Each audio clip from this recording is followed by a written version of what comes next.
¿Qué es una buena práctica? Una buena práctica es siempre adecuada, es pertinente, surge de una necesidad muy concreta. Una buena práctica es innovadora, es valiosa, aporta valor a eso que habitualmente se debe hacer.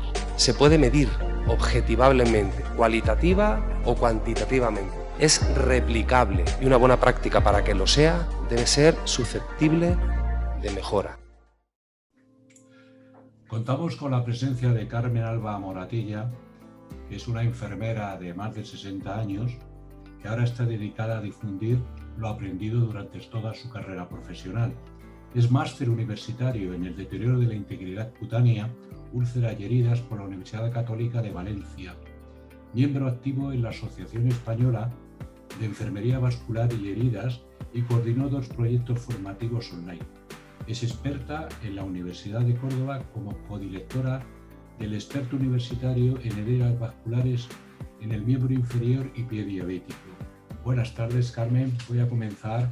Primero quiero preguntarte, ¿qué te llevó a ser enfermera? Nada, simplemente me apunté. No soy una enfermera de vocación. Lamento deciroslo, pero no soy una enfermera de vocación. Era como lo normal. Acababas la carrera, miras, el bachiller, decides dónde meterte y me metí a enfermería. Pero no soy una enfermera vocacional. Soy una gran profesional, pero no vocacional. O sea, que no tuviste vocación como enfermera. Ninguna. Llevas ya más de 5, bueno, has estado más, llevas más de 50 años Sí, sí. ya atendiendo y cuidando a personas, pacientes y, bueno, dedicada al mundo de los cuidados.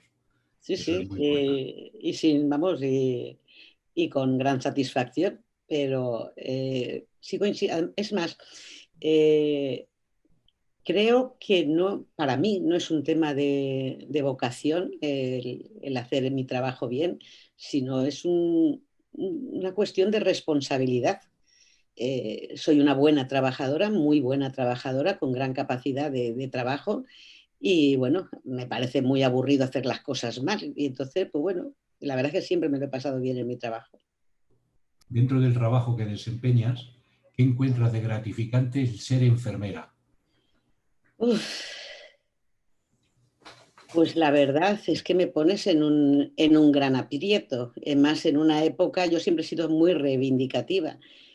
Y, y bueno, la verdad es que estas preguntas, como veis, no estaban nada preparadas porque para mí era mucho más satisfactorio cuando yo acabé la carrera, tenía más libertad de acción y capacidad de realizar y de desarrollar lo que yo considero que es el trabajo de enfermería que lo que es en la actualidad. En este momento estoy mucho más atadas de manos, de pies y manos para a la hora de ejercer mis cuidados que entonces. Pero no tenemos que ser demasiado duros. Yo creo que las nuevas promociones vienen bien preparadas, ¿vale? Creo que se están preparando muy bien y vamos adquiriendo unas competencias que antes, pues bueno, ya las teníamos y que hay que volver a recuperarlas, pero que nos queda mucho por delante. Tenemos que reivindicar muchísimas cosas, ciertos niveles de independencia, sin perder nunca el norte de que somos un colectivo que sí o sí tenemos que estar siempre al lado de otros profesionales para poder atender todas las necesidades que tiene un paciente. Lo que me has contado, ¿cuáles consideras que son las cualidades para ser un buen profesional de enfermería? Pues la ética, algo que falta tanto por todos los sitios, ¿vale? La honradez, el compromiso, la empatía, todo ese tipo de cuestiones creo que son las que hay que desarrollar. Lo demás se aprende en los libros, pero esos valores la verdad es que cuesta encontrarlos. Bueno, lleva más de 50 años dedicada a tu profesión. ¿No puedes contar un poco cuál ha sido tu recorrido, tu trayectoria profesional y qué has tratado qué tipo de paciente has tratado en el ejercicio profesional que has ejercido? Pues mi carrera profesional, la verdad es que he sido muy privilegiada. Ya te digo que yo entré a enfermería, pues bueno, pues porque me pareció una carrera aceptable y era fácil. Y parecía lo natural cuando acabé el bachiller, ¿vale? Entonces, pues bueno, acabé en una época en la que no existían enfermeras. Es decir, yo hoy mismo estaba haciendo la reflexión de cómo podíamos vivir en un hospital solo con 2 o 3 monjas y, y nada más. Yo no lo puedo entender cómo se podía atender los hospitales con aquello. De hecho, cuando yo acabé la carrera, yo me fui a Italia de vacaciones, de viaje de fin de carrera, y les dije a los directivos y a la gente que contrataba en el hospital que me esperaran, que cuando volviera ya me pondría a trabajar. Ya santo de que yo iba a entrar a trabajar nada más de acabar la carrera. Entonces, pues toda mi promoción, cuando acabamos el viaje de fin de curso, nos incorporamos, estuvimos 15 días con el viaje que hicimos de fin de carrera, y cuando volvimos todos teníamos puestos de trabajo, ¿vale? Yo empecé, creo que recordar que fue en pediatría o algo así, pero realmente nada más entrar empezó la unidad de cuidados intensivos. Bueno, fue extraordinario porque pidieron voluntarios, levanté la mano, me fui a cuidados intensivos, estuve un año preparándome, porque no teníamos la sala, teníamos todo, pero no teníamos pacientes, y estuvimos durante un periodo muy largo haciendo protocolos. Aquello fue una buena escuela. Estuve en cuidados intensivos muchísimos años, de ahí me fui, creo que fue a la dirección, ¿vale? La verdad que ya no me acuerdo de cómo fue la escala. Estuve también en un hospital que se abrió en la Comunidad Valenciana, en un hospital privado. No, mejor dicho, desde domiciliaria, desde cuidados intensivos me fui a hospitalización a domicilio. Hospitalización a domicilio, lo mismo, pidieron voluntarios, por así decirlo, presentamos los currículos, nos dieron la plaza y allá que me fui. Y con esto, la verdad es que mi vida profesional siempre he elegido lo que he querido hacer y dónde he querido ir. Siempre he levantado la mano para todo aquello que se generaba nuevo. De hecho, yo monté la unidad funcional de heridas. Entonces, yo nunca he tenido bajo mi responsabilidad más de 10 pacientes. Quieras que no, eso marca, porque yo siempre he sabido lo que tenían todos mis pacientes. Entonces, claro, yo para mí, yo nunca he trabajado por tareas. Creo que soy una persona súper privilegiada. Nunca he trabajado por tareas, nunca en mi vida, nunca. Siempre he trabajado por pacientes.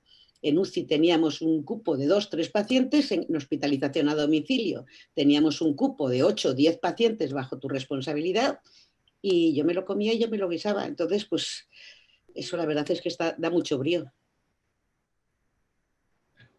Está claro que somos de la vieja escuela, de la vieja escuela, como digo yo, que al fin y al cabo los dos fuimos ayudantes técnicos sanitarios. Exactamente.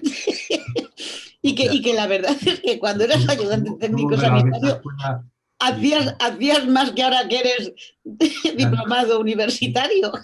Era además otra época, las mujeres teníais vuestra parcela, los hombres, que tú además tienes uno de cerca, que es también de la antigua vieja escuela, éramos otra historia y teníamos otro... Sí, ponías puntos, quitabas puntos. Los practicantes. Sí. Vamos, yo sabía colocar un tubo, quiero decir que bueno, yo cogía vías arteriales, quiero decir que otra época. Bueno, está claro que te gusta tu profesión y el trabajo que realizas ahora, ¿no? Bueno. Sí, bueno, es que es lo que te digo, quiero decir, es que en esencia soy una buena trabajadora, ¿vale? Estoy segura de que hubiera sido hasta un buen camionero, que digo yo, quiero decir, porque me gusta trabajar. Entonces, pues bueno, la verdad es que pues, cuando estaba en cuidados intensivos entendía lo que tenía que hacer. Además, casi siempre he estado o de mañanas fijas o de tardes fijas, o de noches fijas. Entonces, era como trabajos muy organizados, que siempre he podido tener continuidad en los pacientes. Entonces, pues a mí es que eso me ha enseñado lo que no está en los escritos, el poder hacer ese tipo de seguimiento a los pacientes, el conocerlos, el saber su nombre, todo ese tipo de cosas que ahora resulta a veces tan difícil, en aquella época era fácil. Y si hubieras tenido, vamos a decir, la ocasión de tener otra profesión o trabajo, ¿lo hubieras cambiado por el de enfermera? Sí, sí, ¿me entiendes? Es decir, yo encuentro muchas satisfacciones. Fíjate, al final de mi vida, menos, porque cuando entiendes lo que estás haciendo y te das cuenta de que si lo transmites vas a mejorar la vida de mucha gente, ya difícilmente puedes cambiar de profesión, ¿vale? Quiero decir, porque no tiene sentido. Cuesta muchos años llegar a dominar un medio. Y luego aparte, yo no sé tú, pero yo cada vez tengo más sensación de ansiedad por estudiar y por saber. Yo ahora no me toca hacer nada de todo eso. Y sin embargo, aún me genera tensión lo rápido que pasan los días. Hoy mismo, pues entre unas cosas y otras, estoy nerviosa porque algo que quería haber hecho no lo he podido hacer porque no da la vida para tanto. Pero realmente quiero decir que creo que hubiera trabajado bien de cualquier cosa, pero la satisfacción que últimamente, pues desde hace unos años a esta parte, sobre todo desde la hospitalización a domicilio, que es mucho más personalizado, estuve viendo lo que puedes aportar. Difícilmente cambias de profesión, aunque tengo que decirte que, aunque me fui con cierto dolor de hospitalización a domicilio, sin darte cuenta, determinados puestos de trabajo te secan el alma, te secan el alma, porque yo me acuerdo que entrar en hospitalización a domicilio y que una de las primeras preguntas que hacías a veces es decir, ¿cómo está fulanito? ¿Qué ha pasado con joder? Si no es mi padre. Y te marca, te marca. Entonces, el no estar tan cerca de la muerte, la verdad es que para mí fue un descanso, también tengo que decirlo. Sé que es egoísta, pero fue un descanso, fue un descanso. ¿Y cuál es la parte más difícil que ves tú de ser enfermero o enfermera? Eso, el que quieres a los pacientes. ¿Piensas que hay reconocimiento especial de los profesionales sanitarios en la sociedad, en este caso que nos toca a la enfermería, o solamente ahora en este caso con la pandemia del COVID-19? Que si nos reconocen, Sí, sí, si somos unos profesionales que nos han tenido reconocidos siempre, ¿vale? no nunca. ¿Vale? Nunca, ¿no? Sin embargo, ahora tú sabes que con esto de la pandemia que hay, bueno, ya los Es sanitarios... todo panfleto, no me creo el reconocimiento, Por eso, sí, no creo el reconocimiento de la enfermería. Y yo creo que los primeros que no nos reconocemos somos nosotros, no nos damos cuenta del grandísimo potencial que tenemos, ¿vale? Y, y fíjate, yo sé que aquí ahora me pueden matar, ¿vale? Quiero decir, pero creo que al ser una profesión mayoritariamente de mujeres, y hablo de mi época, quiero decir, hablo de mi época, pues bueno, hemos llegado muchos a la profesión pues porque llegamos, ¿vale? Quiero decir, pero no somos ambiciosas. Y al no ser ambiciosas, no hemos buscado puestos de poder, no hemos buscado determinadas cuestiones que creo que son súper necesarias. Entonces, pues sí, yo creo que ahí nosotros mismos hemos sido nuestros propios enemigos. Nosotros mismos. Perfectamente coincido contigo y comparto tu opinión también. En la situación actual, ¿consideras que la enfermería en España está preparada para asumir esta pandemia? ¿Qué valoración haces? Es que yo creo que nos falta profesionalidad, ¿vale? En términos generales. El que nos pongamos EPIs para barrer, pues ¿qué quieres que te diga? No tiene sentido, ¿vale? Entonces, cuando tú ves cómo controlan en otros países determinadas cuestiones y cómo las controlamos nosotros, dices, pero bueno, ¿de verdad que es bueno llevar 4 mascarillas? ¿Me entendéis? Quiero decir, entonces hay cosas que las decidimos porque alguien ha dicho que hay que hacer y no buscamos las fuentes de verdad de lo que hay que hacer. Y lo que es peor, no tenemos referentes que sepan de verdad lo que hay que hacer. Entonces, claro, yo creo que no estamos preparados. ¿Que lo estamos haciendo de narices? Sí. ¿vale? ¿Que estamos dando el callo? Sí, pero que nos falta todavía muchas cosas por adelante, por avanzar, también, ¿vale? Quiero decir, y podéis matarme. No, yo creo que no hay que matar a nadie, porque empezando yo vuelvo a decir que quizá porque seamos de promociones, nos llevamos 3, 4 años, tenemos otra visión. A mí me pasa exactamente igual que a ti. Yo estoy en la parte de la gestión en la cual, bueno, no estoy tan directamente metido pero sí estoy gestionando lo que está pasando. Entonces me pasa igual que a ti, ¿vale? Mira, hace muchos años un estudiante me dio una lección de por vida y me dijo una cosa que me impresionó. Me dijo, era portugués, ¿vale? Y era muy metódico. A la hora de abrir un tapón, era de los que lo abrían, lo ponía boca abajo para que no se contaminara. Que, en fin, yo de él aprendí cantidad de conceptos de higiene y de esterilidad que no tenía asimilados. Y me hizo una observación que me ha avergonzado durante años y que me dijo, y es que mi grupo, la gente donde yo estaba, trabajábamos para protegernos nosotros, no al paciente. Es decir, el paciente no es el centro de la atención.